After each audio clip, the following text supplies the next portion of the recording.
जय हिंद दोस्तों, क्या आपने बीएड किया है?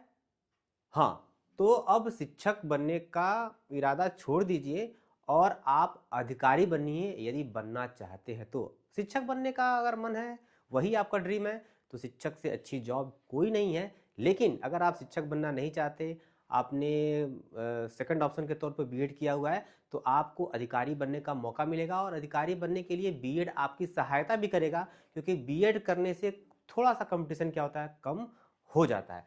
तो हम समझेंगे कौन कौन से जो पद हैं आपको यहाँ पे मिल सकते हैं बीएड करने के बाद, और वो भी आप अधिकारी बन सकते हैं।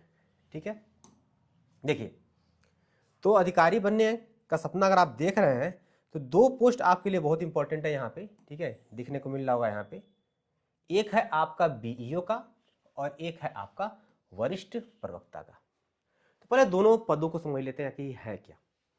बीईओ यानी कि ब्लॉक एजुकेशन ऑफिसर, ये आपका जिले में ब्लॉक होता है और वो ब्लॉक पे बैठता है, और एक ब्लॉक में स्कूल हैं जितने अध्यापक हैं, वह सभी इसके अधीन आते हैं। उस ब्लॉक में शिक्षा की गुणवत्ता में सुधार करना, उसके प्रशासन को देखना, बीआरसी पर ट्रेनिंग कराना, ये सारी चीज़ें क्या होता है, बीईओ देखता है। बीआरसी मतलब ब्लॉक रिसोर्स सेंटर, जहाँ पे ब्लॉक एजुकेशन ऑफिसर बैठता है, उसको बोलते हैं। ठीक है, अब ये हो गया आपका। देखिए, ये तो इसके बारे में आप जानते ही जानते हैं। ये थोड़ा सा कई लोगों को इसके बारे में नहीं पता होता है कि वरिष्ठ प्रवक्ता क्या है। ठीक है, तो वरिष्ठ प्रवक्ता के बारे में आप समझिए कि ये समझिए कि जो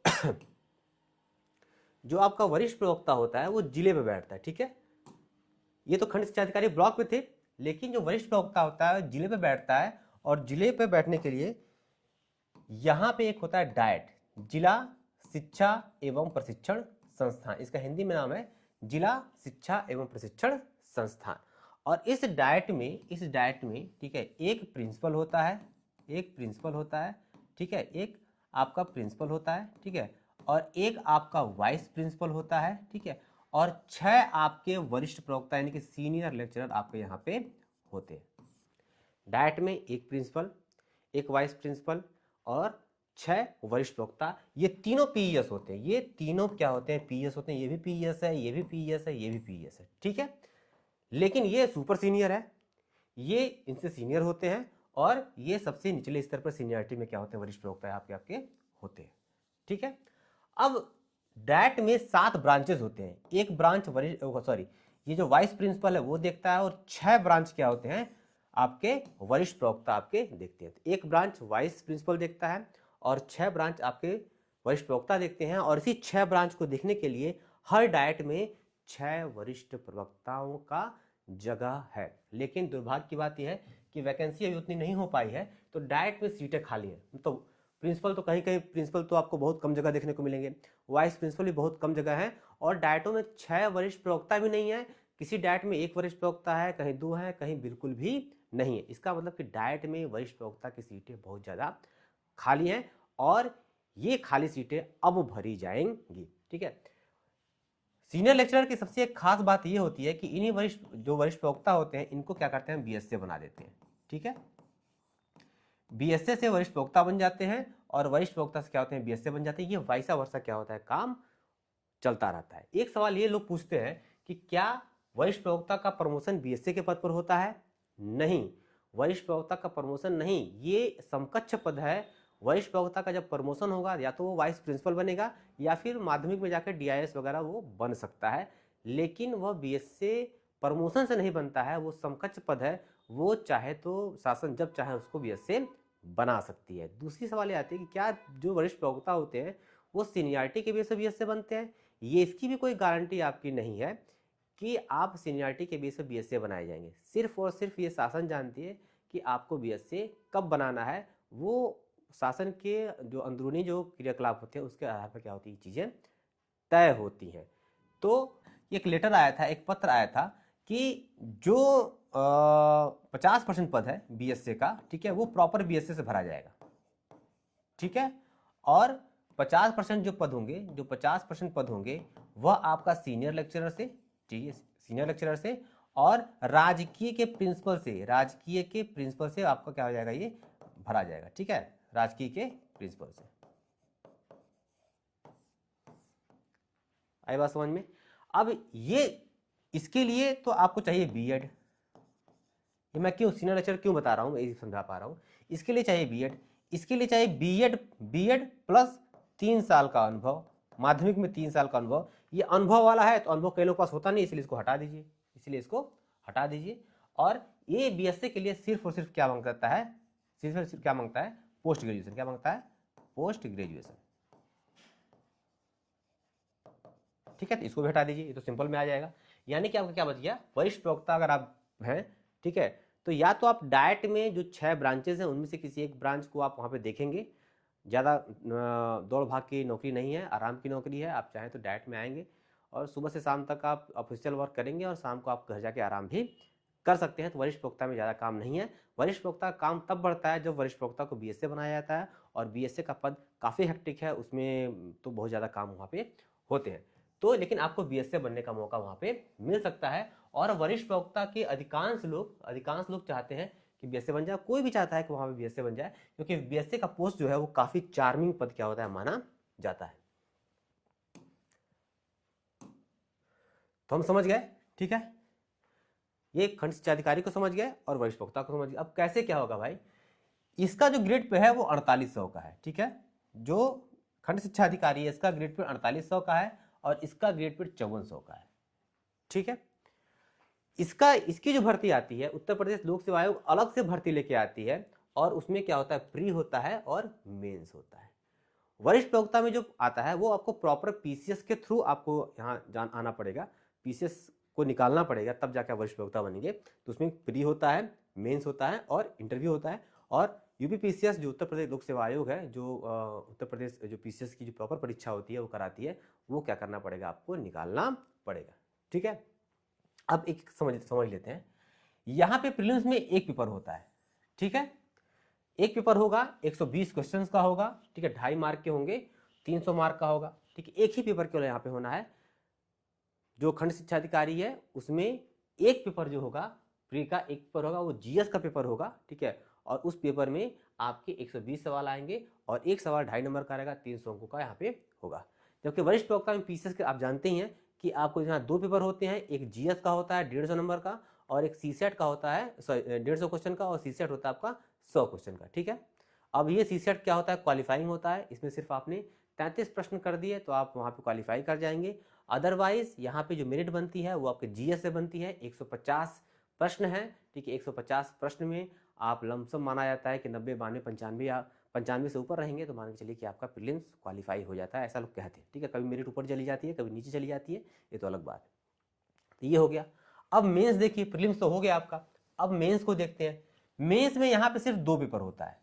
क्या होता है, यहाँ पे 2 पेपर होता है। एक पेपर होता है जीएस का 200 मार्क का, और एक पेपर होता है हिंदी और एसए का 200 मार्क का, ठीक है। सिर्फ और सिर्फ 2 पेपर खंड शिक्षा अधिकारी में, सिर्फ और सिर्फ 2 पेपर।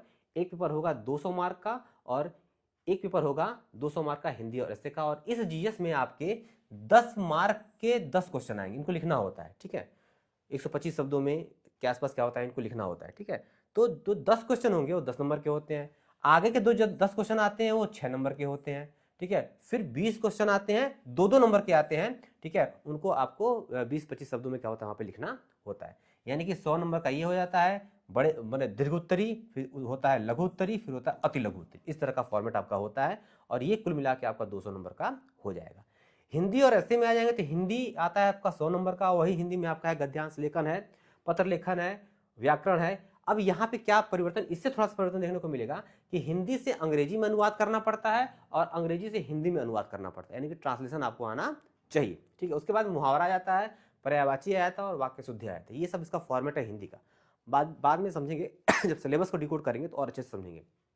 ऐसे आपको 2 ऐसे लिखने के लिए आएंगे, 50 नंबर का एक ऐसे होता है, तो 2 ऐसे आपका हो जाएगा। तो ये आपका ऐसे वाला 100 नंबर का हो गया और हिंदी वाला 100 नंबर का हो गया, दोनों मिला के 200 नंबर का हो गया। यानी कि 200 नंबर का ये, 200 नंबर का ये, कुल 400 नंबर का क्या होता है, इसका मेंस होता है। और इसी 400 नंबर पे आपकी मेरिट क्या होती है, बनती है। यहाँ प्री हमने समझ लिया था। मेंस को देखते हैं। मेंस में यहाँ पे 8 पेपर हैं, वहां पे 2 पेपर थे और यहाँ पे 8 पेपर हैं। वहाँ पे हिंदी और एसए का एक में पेपर था, लेकिन यहाँ पे हिंदी का पेपर अलग होता है और एसए का पेपर अलग होता है। हिंदी का 150 नंबर का अलग ही पेपर आता है और एसए का 150 नंबर का अलग ही पेपर आता है। यहाँ तो आपको 2 एसए लिखने थे और यहाँ पे आपको 3 एसए लिखने पड़ते हैं, ठीक है। उसके बाद आपके 6 जीएस के पेपर आते हैं, ठीक है। GS first, GS second, GS third और जीएस फोर्थ, इसमें अलग अलग विषय हैं। अब कौन कौन से विषय हैं, जब हम सिलेबस को डिकोड करेंगे तो हम जानेंगे, ठीक है। जीएस 5, जीएस 6, ये क्या होता है, उत्तर प्रदेश स्पेशल क्या होता है, इसमें आता है जीएस 5 और जीएस 6 में। कुल ये जो मेंस का जो है ना, ये आपका होता है 1500 नंबर का, ठीक है। और 1500 नंबर के बाद एक चरण आपका और आता है इंटरव्यू का, वो होता है 100 नंबर का। कुल मिला के ये आपका होता है 1600 मार्क का। 1600 मार्क आप निकालेंगे, ठीक है, तब जाके आप वरिष्ठ प्रवक्ता बनेंगे। और यहाँ पे 400 करना है, आप बन जाएंगे खंड शिक्षा अधिकारी। तो देखा जाए तो खंड शिक्षा अधिकारी वरिष्ठ प्रवक्ता से आसान पेपर होता है, ठीक है। लेकिन खंड शिक्षा अधिकारी कभी कभी किन्हीं किन्हीं मायनों में वरिष्ठ प्रवक्ता पे भारी पड़ जाता है। कैसे भारी पड़ता है, ये देखिए कि जो बीईओ है, ठीक है, वो हमेशा बीईओ रहता है। किसी ब्लॉक में आप जाएंगे तो क्या हो जाएगा कि वो बीईओ रहेगा। इस ब्लॉक से बीईओ हटा तो वहाँ बीईओ बन गया, वहाँ हटा तो वहाँ बीईओ बन गया, वहाँ हटा तो वहाँ बीईओ बन गया, ये इसका रहता है। वरिष्ठ प्रवक्ता जब तक आप डाइट पे हैं, ठीक है, आप आराम की नौकरी करेंगे, लेकिन वरिष्ठ प्रवक्ता डाइट पे कोई रहना नहीं चाहता है। सच्चाई सब कोई को पता है, सब कोई चाहता है कि भाई हम कहीं ना कहीं वहाँ पे फील्ड में आके वहाँ पे हम काम करें। तो आपको सीनियर लेक्चरर से आपको बीएसए बनाया जाएगा। ये बीएसए कब बनाया जाएगा, कोई गारंटी आपकी नहीं है। जैसे मैंने बताया कि न तो ये प्रमोशन का पोस्ट है, न तो सीनियरिटी का बेस्ड है। ये सिर्फ और सिर्फ डिपेंड करता है आपका शासन के ऊपर। शासन चाहेगी, शासन ने आपका काम क्रियाकलाप जैसा देखा होगा उसी आधार पर चाहेंगे तो आपको बीएसए बना देंगे। और भी चीज़ें हैं, ठीक है, वो यहाँ पे क्या ही कहा जाए। तो ये आपको बीएसए बनेगा, लेकिन बीएसए बनने के बाद ये गारंटी नहीं रहती है कि आप कितने समय तक वहाँ पे बीएसए रहेंगे। आपके कामकाज के आधार पर, चीज़ों के आधार पर ये निर्णय होता है कि आप कितने समय तक वहाँ पे बीएसए रहेंगे। ये भी सबको पता है कि कौन लंबे समय तक बीएसए बना रह सकता है, कौन नहीं रह सकता है। तो ये चीज़ें हैं कि वरिष्ठ प्रवक्ता हमेशा बीएसए नहीं रह पाता है। उसको बाद में क्या होता है, उसको वो पद छोड़ना ही पड़ता है, या फिर बहुत कम लोग होते हैं जो लगातार बीएसए बने रह पाते हैं, ठीक है। और बीएसए का प्रमोशन हो गया तो अगर आप वरिष्ठ प्रवक्ता का प्रमोशन अगर वाइस प्रिंसिपल पे हो गया तो बीएसए बनने की संभावना ही नहीं होती है, क्योंकि वो सीनियर हो जाता है तो वापस नीचे थोड़े ना आएगा, ठीक है। या फिर वो डीआईएस बन गया तो वापस नीचे थोड़े ना आएगा। तो बीएसए बनने की संभावनाएं क्या होती हैं वरिष्ठ प्रवक्ता की, ठीक है, बनी रहती हैं, लेकिन हमेशा बीएसए रहेगा इसकी कोई गारंटी नहीं है। लेकिन ये हमेशा खंड शिक्षा अधिकारी रहता है। और यहाँ पे समस्या इस बात की है कि यहाँ पे प्रमोशन बहुत स्लो है। यहाँ पे प्रमोशन होके आप इसी में आएंगे खंड शिक्षा अधिकारी। अगर आपका प्रमोशन होगा तो आप पीईएस में आएंगे, या फिर क्या कहते हैं कि जो आपका बीएसए है आप बीएसए बन सकते हैं, या फिर डाइट में आ सकते हैं, कुछ भी हो सकता है आपका, ठीक है। लेकिन ये उनका प्रमोशन काफ़ी कम होता है, काफ़ी वीक होता है। इसीलिए ये थोड़ा सा पोस्ट है कि प्रमोशन क्या, इस पर वो मत करिएगा। लेकिन हाँ, आप ब्लॉक में रहेंगे, आप आराम से खंड शिक्षा अधिकारी बीईओ बने रहेंगे, और जहाँ रहेंगे वहाँ बीईओ रहेंगे।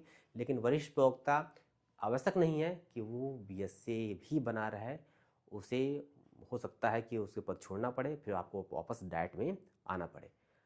अगर आप ये सोच रहे हैं कि प्रॉपर बीएसए के पद पर नियुक्ति हो जाएगी तब भी आप प्रॉपर लगातार बीएसए बने रहेंगे, तो ये भी संभावनाएं नहीं है। प्रॉपर बीएसए के पद पर चुने जाने के बावजूद भी आप लगातार बीएसए के पद पे नहीं रहते हैं। वो क्या होता है, सबको मौका वहाँ पे थोड़ा बहुत मिलता रहता है। और वरिष्ठ प्रवक्ता आप आ जाएंगे तो एक आध बार तो मौका आपको मिल ही जाता है, और एक आध बार मौका मिल गया, बीएसए बन गए, तो इससे काफ़ी गुना अच्छा है। तो इसकी कुछ मामलों में ये अच्छा है और कुछ मामलों में ये अच्छा है। आपको डिसाइड करना है आपको किसकी तैयारी करनी है। बीईओ का पद पेपर के हिसाब से थोड़ा सा आसान है, और यहाँ पे तो आपको प्रॉपर पीसीएस निकालना पड़ेगा, तभी जाके आप वरिष्ठ प्रवक्ता बन पाएंगे। तो वरिष्ठ प्रवक्ता का पद थोड़ा सा कठिन है बीईओ के, क्योंकि यहाँ पे प्रॉपर पीसीएस देना पड़ता है, और यहाँ पे पीसीएस नहीं, आराम से एक आध पेपर दे के जो भी है 400 नंबर का, और वहाँ पे आपका ये 300 नंबर का, आप आराम से बीईओ बन जाएंगे। एक अच्छी खासी अधिकारी वाली पोस्ट पे आप जाके बैठेंगे। तो आपको डिसाइड करना है कि तैयारी किसकी करनी है। मेरे हिसाब से, मेरा अगर ओपिनियन सुनना चाहेंगे तो बीईओ आसान है, पहले आप इसको पा लीजिए, उसके बाद से आपको मौका मिले तो इसके लिए ट्राई करिए। अगर आप बीएड हैं तो सबसे पहले बीईओ पर नजर गड़ाइए, ठीक है, उसके बाद से आप वरिष्ठ प्रवक्ता पे जाइए। अगर आप पढ़ाई में तेज तर्रार हैं, लगातार पढ़ते आ रहे हैं, पढ़ाई के टच में लगातार लगे हुए हैं, तब दोनों के लिए क्या करिए, आपको प्रयास करना चाहिए। लंबे समय से पढ़ाई छूटी हुई है तो सबसे पहले बीईओ के लिए ट्राई कर लीजिए, उसके बाद वरिष्ठ प्रवक्ता के लिए भी ट्राई कर लीजिएगा। तो ये चीज़ें थी बीईओ और वरिष्ठ प्रवक्ता को लेकर। आगे इसके सिलेबस को लेंगे। बीईओ का सिलेबस हमने बता दिया, एग्जाम पैटर्न बता दिया कैसे कैसे होगा। अब सिलेबस थोड़ा देखेंगे कि भाई ये जो 120 क्वेश्चन है कहाँ कहाँ से आएगा, या फिर यहाँ पे जो ये जो 10 मार्क्स के हैं, 6 मार्क्स के हैं, 2 मार्क्स के हैं, ठीक है, ये तो मैंने बता ही दिया, ये कहाँ कहाँ से आएंगे। इसको थोड़ा सा सिलेबस को डिकोड करेंगे। तो सबसे पहले इसको डिकोड करेंगे, फिर बाद में हम उसी वीडियो में इसको भी डिकोड कर लेंगे। उसके बाद से हम इसकी तैयारी की रणनीति पर भी चर्चा करेंगे। अभी के लिए इतना ही, अनुमति दीजिए, अगले वीडियो में आपसे फिर मुलाकात होगी। जय हिंद, जय भारत।